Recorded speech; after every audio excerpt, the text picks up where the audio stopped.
Dalam hidup Anda ada detik-detik yang berharga. Assalamualaikum warahmatullahi wabarakatuh. Masih dalam pengetasan karya Dr. Ait Al-Qarni, subjudul dalam hidup Anda ada detik-detik yang berharga. Ada dua pengalaman yang paling berkesan yang pernah ditulis oleh Syekh Ali An-Tantawi dalam memori. Pertama, ketika menceritakan tentang dirinya yang hampir tenggelam di tepi pantai Beirut saat berenang dan hampir tewas. Tubuhnya digotong orang-orang yang menolongnya ke tepi dalam keadaan tidak sadar. Pada saat itu dia betul-betul berserah diri total kepada Sang Maha Pencipta. Dia bertekad bahwa seandainya dia dikembalikan ke dalam kehidupannya yang walau hanya sesaat, maka dia akan memperbarui iman dan amal solehnya. Dan alhasil ia pun sampai pada puncak keimanan. Kedua, ketika menceritakan bahwa ia pernah bersama-sama kafilah dari Suriah yang bermaksud beribadah ke Baitullah, tapi ketika sampai di Gurun Tabuk, kafilah itu tersesat dan terkatung-katung selama 3 hari. Bekal makanan dan minuman pun sudah habis, sehingga mereka hampir mati kelaparan dan kehausan. Kemudian dia berdiri dan berkhutbah di tengah-tengah rombongan itu, menyampaikan pesan tauhid dengan cukup semangat dan mengena. Dia sendiri sampai menangis, juga yang lain. Saat itu dia merasa bahwa imannya meningkat. Dia sudah pasrah bahwa yang bisa menolong dan menyelamatkan mereka hanyalah Allah. Semua yang ada di langit dan di bumi selalu meminta padanya. Setiap waktu dia dalam kesibukan Quran surat Ar-Rahman ayat 29. Dalam ayat lain Allah berfirman, dan berapa banyaknya nabi yang berperang bersama-sama mereka, sejumlah besar dari pengikutnya yang bertakwa. Mereka tidak jadi lemah karena bencana yang menimpa mereka di jalan Allah, dan tidak lesu dan tidak pula memerah kepada musuh. Allah menyukai orang-orang yang sabar. Quran surat Al-Imran ayat 146. Allah sangat mencintai orang-orang mukmin yang kuat dan mampu menentang musuh-musuhnya serta dengan kesabaran serta keuletan. Tidak mudah loyo, tapi selalu bersemangat dalam berjuang, pantang menyerah. Semua ini adalah konsekuensi bagi mereka yang beriman kepada Rabb, Rasul dan agamanya. Orang mukmin yang kuat lebih dicintai Allah daripada yang lemah, dan dalam setiap mereka ada kebaikan. Al-Hadis. Suatu saat jemari Abu Bakar terluka. Kepada jari itu dia berkata, engkau tak lebih dari satu jari yang terluka, yang jika bukan karena Allah tentu tidak akan aku lakukan. Abu Bakar memasukkan tangannya ke dalam gua sebelum mereka bersembunyi untuk memastikan gua itu aman dimasuki Rasulullah. Ternyata di dalamnya terdapat kalajengking. Jari Abu Bakar pun disengat. Rasulullah lalu membacakan doa untuk jari yang disengat itu, dan dengan izin Allah sembuh seketika. Seorang lelaki pernah bertanya kepada Antara, apa rahasia keberanianmu? Engkau dikenal dengan kemampuanmu mengalahkan jagoan. Antara tidak menjawab secara langsung. Masukkan jarimu ke dalam mulutku dan masukkan jariku ke dalam mulutmu. Orang itu pun memasukkan jarinya ke mulut Antara, dan sebaliknya jari Antara dimasukkannya ke dalam mulut. Dalam waktu bersamaan keduanya sama-sama menggigit jari yang ada dalam mulut masing-masing, dan orang itu pun berteriak-teriak kesakitan, tidak kuat menahan gigitan Antara. Maka Antara pun mengeluarkan jari orang itu dari mulutnya. Dengan ini aku bisa mengalahkan para jagoan, tambahnya.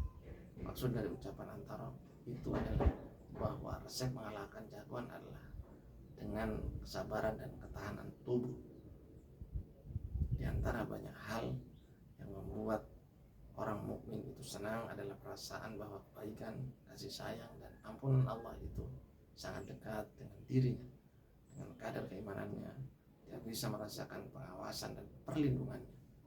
Alam semesta, semua makhluk hidup, benda-benda mati, burung-burung dan binatang merayap, merasa bahwa mereka memiliki Rabb yang menciptakan dan yang memberi rezeki, dan tidak ada sesuatu pun melainkan bertasbih dengan memujinya.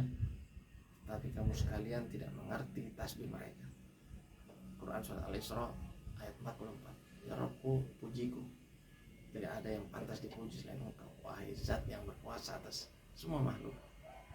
Mereka bergantung kepadamu di negeri kami ketika para petani melempar biji-bijian dengan tangan-tangan mereka di tanah yang telah dibajak. Mereka bergumam, biji-bijian yang kering di negeri yang kering semuanya berada di tanganmu, wahai pencipta langit dan bumi. Maka terangkanlah kepadaku tentang apa yang kamu tanam. Kamukah yang menumbuhkannya ataukah kami yang menumbuhkannya? Quran surat Al-Waqiah ayat 63 hingga 64. Gambaran ini menunjukkan bahwa pada diri para petani tadi ada kecenderungan bertauhid dan menghadapkan diri kepada Sang Pencipta yang Maha Suci dan Maha Tinggi. Seorang pembicara yang fasih, Abdul Hamid Fisik, yang tunanetra berdiri di atas mimbar. Di atas mimbar dia mengeluarkan pelepah kurma yang bertuliskan Allah dengan jenis huruf baca kaligrafi kufi yang sangat indah. Setelah itu ia berseru kepada hadirin, lihatlah pohon itu yang memiliki cabang-cabang hijau. Siapa yang menumbuhkannya dan menghiasinya dengan warna hijau itu tidak lain adalah Allah yang kekuasaannya tak terjangkau.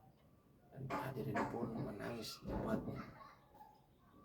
Dia adalah pencipta langit dan bumi. Tanda-tanda kekuasaannya terpampang luas di alam semesta, dan semua itu hendak mengatakan tentang kekuasaan, kemandirian, rububiyah dan uluhiyahnya.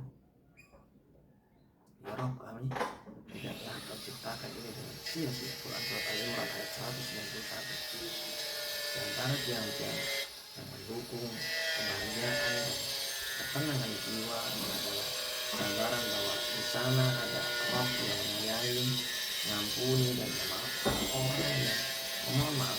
Karena itu bergembiralah dengan rahmat Rabb yang luasnya meliputi langit dan bumi. Allah berfirman, dan rahmatku meliputi segala sesuatu. Quran surat Al-A'raf ayat 156. Sungguh agung kebaikannya. Dalam sebuah hadis sahih disebutkan bahwa seorang Arab Badui tengah melakukan sholat berjamaah bersama Rasulullah. Pada saat tasyahud, orang ini berkata, ya Allah, berikanlah rahmatmu kepada aku dan kepada Muhammad, dan janganlah engkau berikan rahmatmu kepada selain kami. Selesai sholat, Rasulullah berkata kepada orang Badui tersebut, engkau telah membuat sesuatu yang luas menjadi sempit. Sungguhnya rahmat Allah itu meliputi segala sesuatu, dan Dia Maha Penyayang kepada orang-orang yang beriman. Quran surat Al-Ahzab ayat 43. Setelah perang, seorang ibu yang menjadi tawanan lari di antara para sahabat dengan memeluk erat dan melindungi anaknya. Melihat itu Rasulullah bersabda, Allah lebih menyayangi hamba-hambanya daripada ibu anak ini kepada anaknya. Diceritakan dalam sebuah hadis qudsi bahwa ada seseorang yang takut sekali terhadap azab Allah. Sebelum meninggal, ia berpesan kepada keluarga untuk membakar jasadnya dan menyebarkan abunya di tanah karena saking takutnya kepada azab Allah. Tapi kemudian Allah mengumpulkan abu itu dan bertanya, wahai hambaku, apa yang membuatmu melakukan ini semua? Orang itu menjawab, wahai Rabbku, aku takut kepadamu dan aku takut akan dosa-dosa, dan Allah pun memasukkannya ke surga. Dan adapun orang yang takut kepada kebesaran Rabbnya dan menahan diri dari keinginan hawa nafsunya, maka sesungguhnya surgalah tempat tinggalnya. Quran surat Al-Naziat ayat 40-41. Allah menghisap seseorang yang berbuat melebihi batas tapi ia mentauhidkan Allah.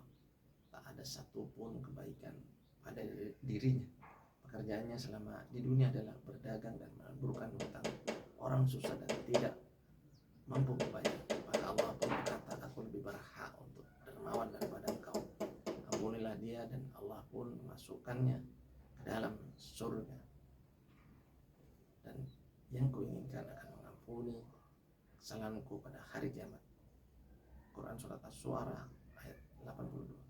Janganlah kamu berputus asa dari rahmat Allah. Quran surat Az-Zumar ayat 53. Muslim meriwayatkan bahwa Rasulullah